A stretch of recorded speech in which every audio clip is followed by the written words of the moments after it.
Le dichiarazioni di Beppe Marotta a gettare acqua sul fuoco su questo momento un po' difficile per la nostra Inter, le novità sui rinnovi di contratto di cui ha parlato anche lo stesso Marotta, il rientro finalmente degli squalificati e soprattutto di qualche infortunato per le prossime partite, una voce spuntata in queste ore riguardo la possibile cessione di Lautaro Martinez, un approfondimento che poi vi porteremo in un episodio dedicato relativo alle squadre di Inzaghi nel girone di ritorno e in ultimo, per chiudere in maniera positiva, il messaggio secondo me bellissimo che ieri la curva nord nerazzurra ha diffuso sui suoi canali social. Ben ritrovate amiche e amici interisti, consueto episodio in cui condensiamo in un singolo episodio appunto le principali notizie di giornata. Oggi c'erano tante cose di cui parlare, quindi abbiamo deciso di metterle tutte insieme all'interno di questo episodio e farvi un punto della situazione su diverse tematiche. Partiamo subito, prima di partire però ovviamente iscrivetevi al canale se ancora non lo avete fatto, così non vi perdete questo e tutti i prossimi contenuti che vi proporremo da qui in avanti.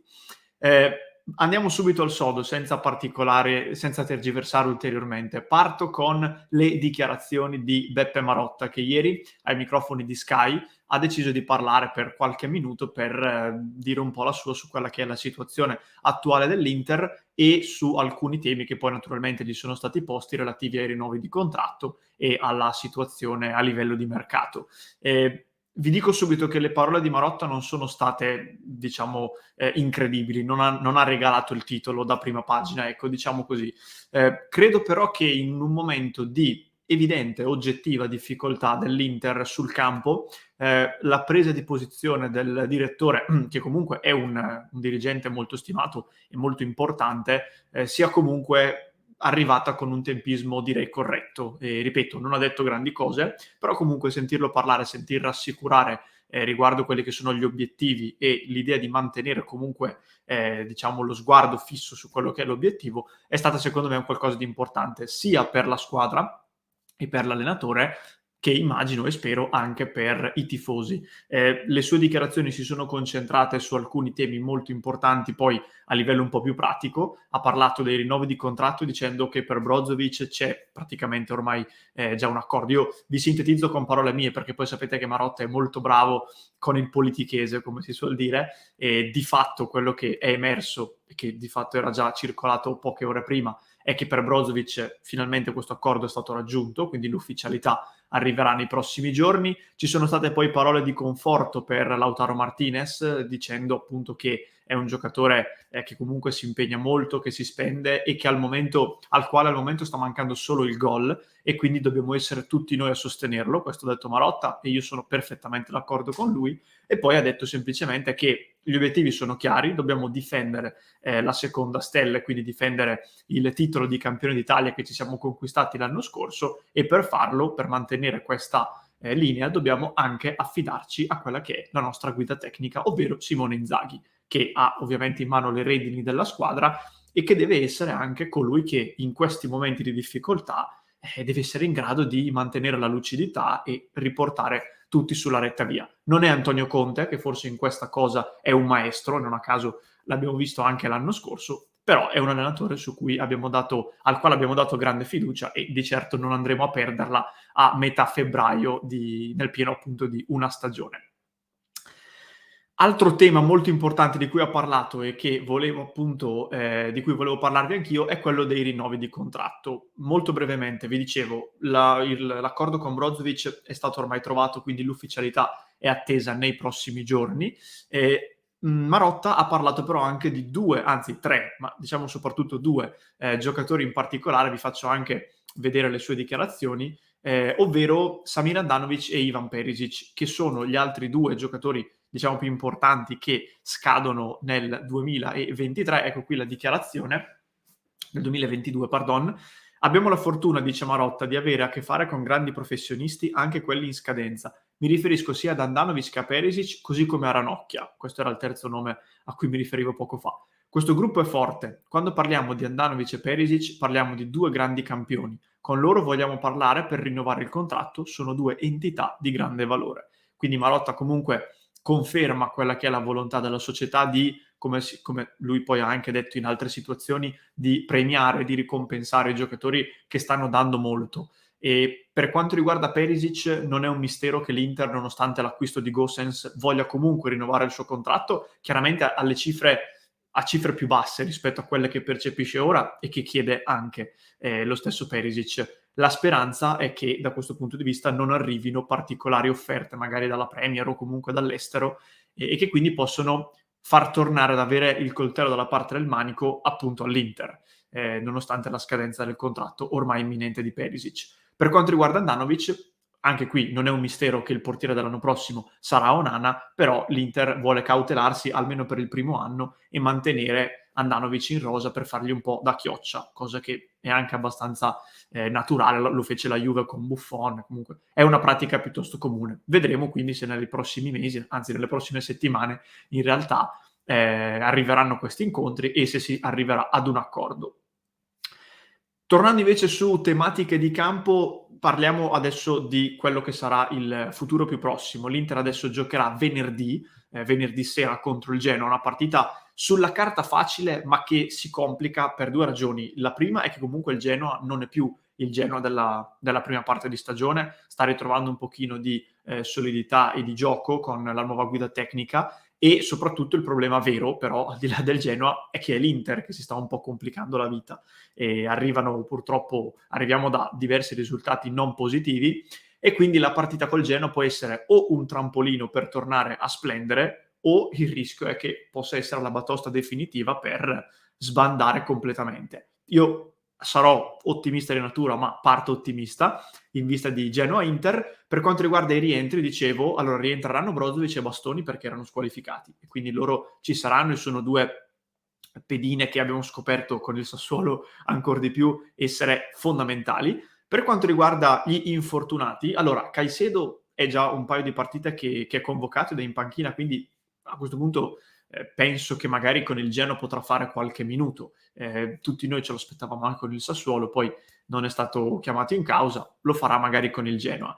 Per quanto riguarda gli altri due, che sono i più importanti, abbiamo Gosens che molto probabilmente verrà convocato. Si parla di un rientro previsto appunto per venerdì, difficile però che scenda in campo, escluso dal primo minuto, questo è chiaro. Difficile anche a gare in corso, potrebbe essere una convocazione più, tra virgolette, simbolica, per poi provarlo magari appunto per qualche minuto nella partita successiva. Per quanto riguarda invece Correa, purtroppo si aspettano altri 10-15 giorni di stop. A questo punto potrebbe rientrare per il Liverpool probabilmente, non so se per il Liverpool per la gara dopo. In ogni caso ci vuole ancora un po', e speriamo che appunto rientri presto, perché al di là del fatto che finora non ha fatto benissimo, secondo me è un giocatore che risulta essere molto utile per caratteristiche e anche solo perché serve nelle rotazioni, al di là di tutto, quindi speriamo che possa rientrare a breve. Voglio spendere 2 minuti anche su una notizia che vi dicevo in apertura di episodio, è circolata in queste ultime ore, ovvero stanno già iniziando delle voci relative alla possibile cessione di Lautaro Martinez a giugno. Uno scenario che tanti tifosi, soprattutto dopo il Sassuolo, ma in realtà è un qualcosa di cui si parla da un po', si augurano con tutto il cuore. Io sapete come la penso su Lautaro Martinez, ritengo che definirlo un giocatore scarso significhi non capirne molto di calcio dal mio punto di vista, visto quello che comunque fino ad ora ha fatto vedere. Sicuramente in difficoltà, mi pare abbastanza evidente, sicuramente deve fare di più, mi pare altrettanto evidente. Da qui a dire che è un giocatore scarso con quei numeri e con quel palmarès, perché tra l'altro lui ha già un palmarès di tutto rispetto nonostante la giovane età, mi sembra un pochino eccessivo. L'unica cosa che però mi limito a dire, questo è un giudizio mio, quindi condivisibile o no, l'unica cosa che mi limito a dire: facciamo attenzione a farci prendere dalla rabbia nel giudicare i singoli e nel pensare alla programmazione futura. Un qualcosa che chiaramente non accadrà a livello societario, lo dico anche a livello di tifoseria, perché se avessimo voluto programmare il futuro facendoci prendere dalla rabbia, allora a ottobre avremmo venduto Çalhanoğlu, a novembre avremmo venduto Dumfries e a questo punto andremmo a vendere Lautaro. Poi però magari le cose cambiano, le ruote girano e magari da qui in avanti ricomincia a fare gol. Non lo so, questo ve lo dico come mia opinione. Altri 2 temi molto, molto veloci. Il primo, il calo delle squadre allenate da Simone Inzaghi nei gironi di ritorno. Si sta iniziando a parlarne, visto che l'Inter purtroppo è in calo, questo è abbastanza chiaro. Abbiamo fatto un'analisi, la trovate sul nostro sito passioneinter.com, in cui abbiamo preso appunto le stagioni delle squadre allenate da Inzaghi e abbiamo visto se nel girone di ritorno effettivamente c'è un calo. Vi do uno spoiler, perché il calo effettivamente c'è, però credo che vi proporremo questo tema in un episodio specifico, quindi non mi voglio dilungare oltre. Voglio dirvi solo una cosa. Ci sono secondo me 3 attenuanti e anche 3 motivi per essere ottimisti rispetto all'assenza del calo in questa specifica stagione. Il primo motivo è che l'Inter, e qui non me ne vogliono i tifosi laziali, però è più forte di quelle che sono state le Lazio di Simone Inzaghi, e quindi già solo per questo, secondo me, c'è margine per essere più ottimisti. Il secondo motivo è che l'Inter comunque ha avuto degli impegni europei che non tutte le sue Lazio hanno avuto, e soprattutto non in Champions League, che è diverso rispetto all'Europa League. Il terzo motivo è quello che qui, ragazzi, c'è poco da essere di un'opinione o di un'altra. È oggettivo che l'Inter da gennaio a metà febbraio abbia avuto un calendario folle, e quindi sfido chiunque a mantenere una media punti pari a quella che mantieni contro Cagliari, Salernitana, Torino, le squadre che abbiamo affrontato, diciamo, nella fase finale dell'anno solare 2021. Sfido chiunque a mantenere la stessa media, poi affrontando Atalanta, Juve, Lazio, Liverpool, Milan, Napoli. Al di là del fatto che il calo, ripeto, ci sia stato, non lo voglio negare, però era abbastanza inevitabile che si dovessero perdere dei punti. Quindi secondo me bisogna vedere un attimino ancora più ad ampio raggio e vedere magari il prossimo mese. Se il calo dovesse essere confermato anche nel prossimo mese, dove il calendario inizia ad essere un filino più gestibile, allora c'è margine per fare discussioni. L'ultimissima cosa che vi voglio dire, vi voglio mostrare, il messaggio della Curva Nord, che ieri ha pubblicato sui suoi canali social, in particolare sulla sua pagina Facebook, un messaggio secondo me molto molto positivo. Non ve lo sto a leggere perché è piuttosto lungo, lo faccio un pochino scorrere mentre vi parlo. Sono già diverse le volte in cui la Curva Nord, secondo me, prende posizione con tempismo molto centrato e con parole veramente ben soppesate.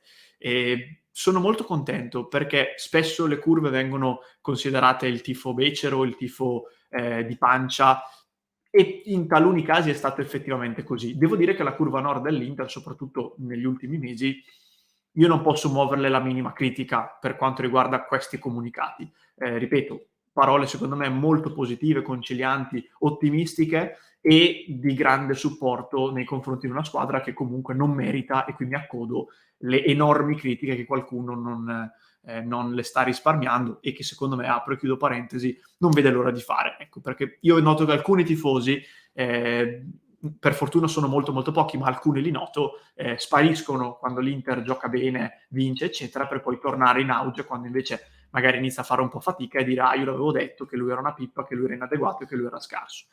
Non è una cosa che mi piace, non è un modo di tifare che io francamente approvo, però ognuno ha il suo modo di vivere il calcio e ci mancherebbe altro. Queste, ragazzi, erano le notizie più importanti di giornata che ho cercato di condensarvi all'interno di questo episodio. Se siete arrivati fino a qui vi ringrazio, spero di avervi chiarito un po' le idee sui vari temi. Fatemelo sapere chiaramente con la consueta emoji. Oggi, ragazzi, direi emoji dei pallini nerazzurri. Ragazzi, oggi l'Inter ha bisogno di noi, adesso più che mai, quindi sosteniamola anche nella nostra personalissima sezione commenti, appunto con i pallini nerazzurri. Fatemi sapere poi cosa ne pensate delle varie notizie. Vi ricordo che potete anche sostenere il nostro progetto se vi piace il modo con cui Passione Inter affronta le notizie e vive il mondo Inter a 360 gradi. Potete farlo su passioneinter.club oppure abbonandovi direttamente sul canale YouTube. Per il resto vi aspetto con le dirette delle partite venerdì, mi raccomando non mancate, e ovviamente tutti i giorni dalle 19:30 su YouTube e su Twitch.